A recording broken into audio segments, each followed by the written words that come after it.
Այսօր Նիկոլ Փաշինյանը Ստրասբուրգում հայտարարություն Այո. մեջ բերեմ հստակ որպեսզի Այո. նա պնդեց, թե Ռուսաստանաբնակ եւ Բելարուսամետ Այո. օլիգարխները փորձում են հիմա Հայաստանի անկախությունը զոհաբերել երրորդ երկրների շահերին։ Ինչպես կմեկնաբանեք, ուղղակի ձեւով չասեմ, բայց ուղղակի հասկանալի ում է ակնարկում։ Օրեմ ում ակնես բարձրաձայն ասեմ, այսօր իմ ուզածը, իմը որ ես նայելով, տեսնելով, զգալով, որ իմ հայրենիքը սիրում եմ, իմ երկիրը, իմ ժողովուրդը, ամեն ինչ անում եմ իմ երկրի, իմ ժողովրդի համար, ես ինձ որ լավ զգամ, իմ թողած, իմ երեխաները, իմ ժողովուրդը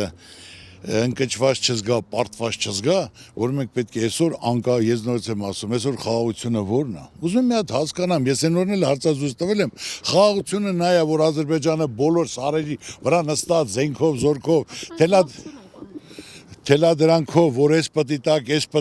էս պետք է անեք, ադրբեջանական դպրոցներ պետք է լինեն, որ պետք է ասենք, թե հիմնականում 300,000 ադրբեջանցի պետք է գա Հայաստանում բնակվի, արդեն գալիս են Հայաստանում, Մարալիկում տարածքներ են նայում, որ իմ բնական մի հատ հայ կարա գնա Ադրբեջան, կամ Բաքու բանման գա, կամ 300,000 ադրբեջանցի, որ պետք է գա բնակվի Հայաստանում, մեր հայրենակիցները ամեն ինչ թողած, տուն տեղ ունեցված, որ չեն կարողանա, ասենք գնան, իսկ նրանք 300,000-ը կարան։ Սա խաղաղություն չի, սա թելադրանք է, խաղաղությունը պետք է լինի երաշխավորած խաղաղություն, որ մարդիկ հույսով, հավատով, պաշտպանված լինեն, վստահ լինեն, որ կարողանան երկրում ապրել։ Ադրբեջանի հետ առևտրին ինչպես եք վերաբերվում տնտեսական առումով։ Ես նորից եմ ուզում ասել, առաջնային խնդիրը հիմնական պետք է լինի վստահ լինեն, որ հիմնական խաղաղություն պետք է լինի։ Առանց խաղաղության չի կարող որևէ մի բան լինի։ Այսօր ոչ մի քաղաքական ուժ պատերազմ չի ուզում։